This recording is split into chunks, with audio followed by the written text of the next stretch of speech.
Posso dar o que eu tenho. Ou o Pedro não falou isso? O senhor conhece alguém que tem dom de cura? Eu?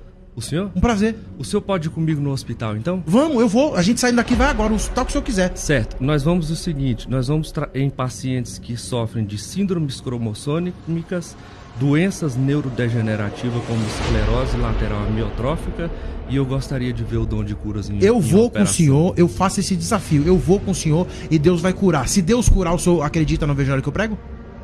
E se Deus não curar, eu vou para a igreja do senhor. Vamos fazer esse desafio ao vivo. Pessoal, o debate pegou fogo sobre se existe ou não dons de cura nos dias atuais. Dá uma olhadinha de para onde foi o debate. Dom de curas eu vou com o senhor, eu faço esse desafio. Eu vou com o senhor e Deus vai curar. Se Deus curar, o senhor acredita no evangelho que eu prego? E se Deus não curar, eu vou para a igreja do senhor. Vamos fazer esse desafio ao vivo. Vou passar o vídeo, depois eu vou dar um pouco das minhas impressões, mas eu acredito que esse debate também só está sendo levantado e essas discussões só estão acontecendo porque a gente vê, ainda mais agora, com internet e TikTok, Instagram, essas coisas, o que a gente vê viralizando na internet é gente falando eu rasgo isso, eu rasgo câncer, que você não tem mais isso, não tem mais aquilo. Mas uma das coisas que eu praticamente não vejo, e já falei isso no outro vídeo, que aí sim é a desonestidade, se Deus te curou, e um exemplo, usou minha vida para falar, ó, Deus tá te curando agora, você tem um problema de sopro no coração. Tá bom, eu vou falar para você, ó, Deus tá te curando e tal, só que eu quero que você faça o seguinte, retorna no seu médico e repete os exames, para que você fique com um laudo ali, ó, tô curado, ó, há um mês atrás eu tava fazendo tratamento disso, fui na igreja, tal, o pastor orou por mim e Deus usou ele e falou que eu tô curado, fiz os exames, tá aqui, ó, tô curado. Quantos desses pregadores que tem por aí que diz que Deus usa na cura, pede para as pessoas que recebeu a oração desse ministro, quantas das vezes ele pede, ó, agora volta lá no seu médico? Então fica aquele negócio, Deus me usa, Deus me usa, Deus me usa, e as comprovações, zero. Bora pro vídeo. Vamos lá, o dom de cura, especificamente, existe na igreja hoje? Vamos lá, Paulo Henrique. João capítulo 14, versículo de número 12, em grego diz assim: Amém, amém, lego emin hopisteu, es emta ergaha egopoi kakimenos, poisen kai maisona tonto poise, roti ego proston patera poriomi, ou num grego bíblico poriomai. Na verdade vos digo que aquele que acredita em mim fará obras maiores do que essas que eu faço. Porque, por qual motivo eles farão obras maiores do que essa que eu faço? Porque eu vou ou eu estou indo para o meu Pai. Então, esse texto fica claro que Jesus estava indo para o Pai, e indo para o Pai, ele deixa uma ordem dizendo que é o seguinte, que quem cresce nele realizaria obras maiores do que aquelas que ele realizou, e essas obras também estão relacionadas à cura. 1 Coríntios capítulo 12, versículo, o senhor pode discordar lendo o texto aqui, se quiser fazer o uso do grego será até melhor. 1 Coríntios capítulo 12, versículo 9, em grego diz assim: Heteropistis ento autopneumati alo de charismata, amaton ento rene pneumati. E a outro, a fé, pelo mesmo Espírito, dons de curar. Pneumata é uma expressão no plural. Eu vou fazer uma pergunta para o senhor, para a gente deixar o debate equilibrado. A expressão dons de cura, né? A expressão curar, curas, pneumata, o senhor falou que não repousa igual em Jesus e nos apóstolos sobre cada indivíduo nos dias de hoje. Eu pergunto, qual palavra foi utilizada para modificar que esses dons continuariam nos dias de hoje sobre cada indivíduo, diferente de carismata, perdão, carismata, carisma, se mudou sobre cada pessoa? Qual a palavra passou a ser utilizada para que alguém pudesse orar e ter autoridade para receber ou distribuir a cura no nome de Jesus? Pastor Paulo Henrique, se eu puder lhe fazer uma sugestão, fale na língua do povo. Fale na língua que as pessoas Tá bom, entendem. mas eu estudei para colocar Porque na quando mesa. o Se o senhor não não. sabe, só falar que não sabe, tá mas tudo bem. Não, a questão não é essa. Eu não vim aqui pra gente fazer uma queda de braço. Não, mas não é sobre queda quem de braço, eu sabe só usei grego o ou texto não aqui, sabe. mas eu não tô usando porque eu sei. Fale na língua Eu tô usando do povo. porque a língua do povo é essa. Será que essa é a língua do povo? Te pergunto. Você entendeu metade das coisas que foram ditas? Não sei, só tô questionando. E aí você disse. Porque ele disse que é a língua do povo. Daqui. Deixa eu dizer Não é pro o povo, senhor é uma eu e o senhor. Faz assim, ó. O senhor lê em grego, interpreta, entende de forma bem adequada Aham. e fala na língua que o povo entende, tá bem? Eu prefiro seguir nessa linha, se o senhor me permitir.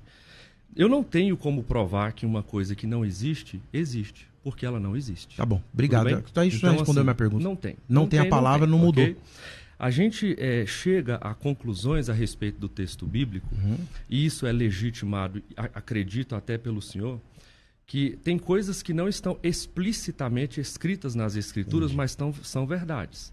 Elas são lógico e claramente deduzidas das Escrituras. Por exemplo, qual é o texto nas Escrituras que diz que a Trindade existe? Nenhum. É que não é o caso Porque aqui, né? lógico e claramente nós vamos... É porque o senhor não entende metáforas, eu estou ajudando o senhor a entender isso. É comparações, né?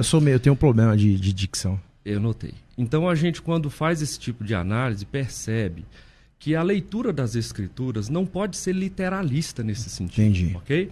Jesus disse, eu sou a porta. Se você é literalista, você tem que procurar a maçaneta. Onde está? Não é? A questão é que não está, porque ele quis dizer que ele era o caminho, a entrada, o meio para um fim, ok? Então, quando a gente entende esse tipo de coisa, o senhor vai entender o seguinte. Jesus falou que faria obras maiores do que nós faríamos, os seus discípulos, no caso, obras maiores do que a dele. É verdade. Só que qual é a grande obra? É sermos curandeiros de gente doente? A resposta é não. A resposta é, nossa igreja é uma espécie de centro de cura para pessoas que estão enfermas? Não, o nome desse lugar é hospital, ok? Então, o que Jesus está querendo dizer quando ele fala de fazermos obras maiores do que as dele? É simples. Ele disse que os seus discípulos não deveriam sair da cidade porque desceria o Espírito, não é? E que a obra do Espírito os faria lembrar do pecado, da justiça, do juízo, e recebereis poder ao descer do céu o Espírito. Para quê? Para serem curandeiros? Não. Para serem minhas testemunhas, tanto em Jerusalém, quanto na Judéia e em Samaria, até os confins da terra. O testemunho é autenticado pelos milagres. A finalidade da obra de Cristo e dessa poderosa obra que ele realizaria é que nós seríamos grandes testemunhas dele. Então, como testemunhas, o povo saiu, os discípulos saíram. Se o senhor olhar, por exemplo, o sermão de Pedro, milhares se converteram. Qual foi a pregação que Jesus fez e que milhares de pessoas se converteram? Não há menos potência na pregação de Jesus, Como o que é a há uma pergunta? promessa. Como é que é a pergunta que o senhor Oi? fez? A respeito? Da pregação que converteu Assim, milhares? a pregação de Jesus disse que nós faríamos obras maiores do que a dele, certo? Sim. E o Espírito era o meio que nos garantiria esse poder para operar essas obras. Isso. E as obras que o Espírito veio para que nós operássemos não foram obras de cura, mas obras de serem minhas testemunhas. Mas não é disso que está tratando o texto, né? Porque assim, ó, o texto de Jesus, ele fala assim, ó, acreditem em mim, credes que eu estou no Pai, o Pai em mim. Credes, ao menos, pelos milagres, pelas obras. As obras que ele está vendo ali são sinais, né? Autenticam então, o fato da gente crer em Deus. Isso, é disso que ele está tratando. Isso. Os milagres que ele faz, aleijado, anda. Então, se você não crê no que eu estou falando, veja os sinais que eu estou mostrando e esses sinais autenticam o que eu estou falando. Isso aí. Então é isso que ele está falando. Ok. Aí, na sequência, ele fala assim, inclusive, vocês, aqueles que creem em mim, também farão esses sinais ainda mais, ou maiores, porque eu vou para junto do Pai. Não está falando que a igreja também tem essa... mostra esses sinais para que as pessoas creiam no Evangelho? Não é disso? O princípio, pastor, é que a gente precisa interpretar a parte à luz do todo, e não o todo à luz da parte. Então, eu preciso olhar para a grande história das Escrituras para entender esta parte, porque a grande história é o todo. Qual é a grande história? As Escrituras não é um livro sobre nós resolvermos problemas de doença. ela é um livro sobre Deus resolvendo o problema do pecado, Inclusive, que é fazer alguém entrar no céu. Concordamos. Acho que ninguém discorda disso. Ok. Porém, para fazer isso, ele também cura pessoas, certo? Também cura. Não é o Também principal, cura. mas existem Também curas. cura. Mas E essas curas, ele não está dizendo que a igreja que vai vir depois dele, porque ele fala assim, vocês farão obras maiores que essa, porque eu vou para junto do Pai. Então não está falando só daquele círculo. Então, concordamos que as obras dele são curas. Aham. Mas não está dizendo, Jesus não está garantindo que a igreja viveria isso, vivenciaria curas. Com certeza. E a gente não vivencia? Então o assunto aqui é curas, né? É. Você tinha dito que não é. Mas a gente não vivencia O cura? tempo todo. Então, elas autenticam o que a grande mensagem das Escrituras estão nos mostrando. O quê? Que o nosso Deus é poderoso para curar a carne, para curar a alma e para curar perfeitamente uma pessoa a ponto de glorificá-la, ou seja, de fazê-la nova e perfeita, como perfeito e novo era Adão no Jardim do Éden. Ok. Então, o problema disso tudo é que o seguinte, a grande obra da igreja e dos discípulos está sendo apagada, ofuscada por essa ideia de que nós precisamos de gente com dom de cura e de que a gente precisa buscar estas curas e levar as pessoas doentes a essa igreja a qualquer custo, em qualquer tempo, porque esse é o grande negócio. E muita gente já descobriu que esse é o grande negócio, no ponto Mas de vista... Pessoal, vou deixar o link para vocês na descrição. Ainda tem mais quase 10 minutos desse corte para vocês poderem ali depois ver uma contraparte e tal. Mas eu vou dar para vocês a minha impressão, tá? Contei até o testemunho do meu filho também em outros vídeos. Mas o que eu quero dizer para vocês é: eu acredito na cura, mas eu não acredito na maioria das curas que se vende por aí na internet. Tá entendendo qual que é a diferença que eu procuro fazer? Pé no chão. Aqui a gente fala que esse canal é um canal um bocado diferente, que a gente não fica naquelas loucuras. Não. Aqui a gente procura colocar o pé no chão. Aqui a gente acredita no sobrenatural. Mas o que a gente acredita é que tem pessoas que hoje, quando vai ministrar a palavra, não tem palavra. É só jargão, é isso que te digo, Deus mandou te dizer, tem um homem de branco, seu CPF começa com 345, que Deus está te curando disso, está te curando daquilo, e a evidência prática para o dia a dia da pessoa não tem nenhuma. Todas as pessoas que tinham um encontro com Jesus, que eram curadas e tal, se você pegar a grande maioria das pessoas, a vida delas foram transformadas.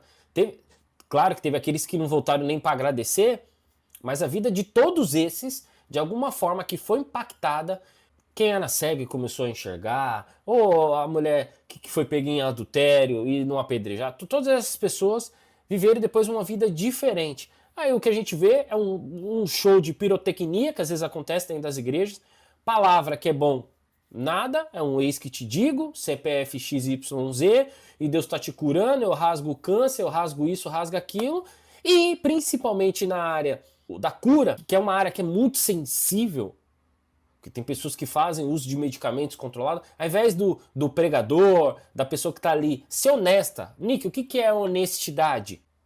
Pra mim, é algo que assim, é simples, é o quê? Meu irmão, você falou que você tinha um desvio na coluna, agora você não tem mais? Beleza, volta no médico.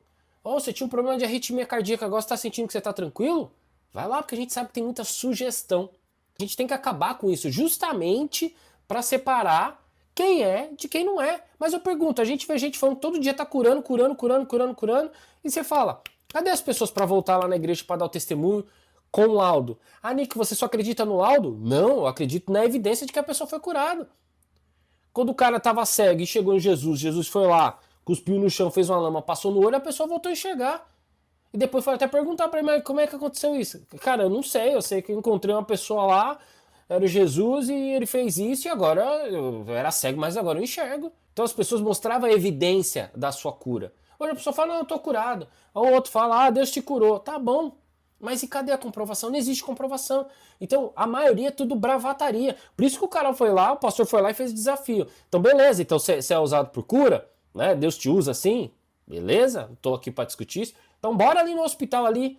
Não para pegar gente que tem dor de cabeça. Ai, Nick, mas você não acha que Deus cura? Deus cura quem Ele quer, a hora que Ele quer, qualquer tipo de enfermidade, eu acredito. Mas ele foi lá e fez o desafio. E o outro aceitou.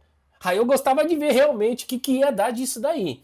Mas enfim, eu queria saber qual que é a sua opinião. Você já foi curado ou não? Conhece alguém próximo que foi curado com evidência disso? E não estou aqui a falar de uma dor de cabeça, uma sinusite, né? Tem coisas que são...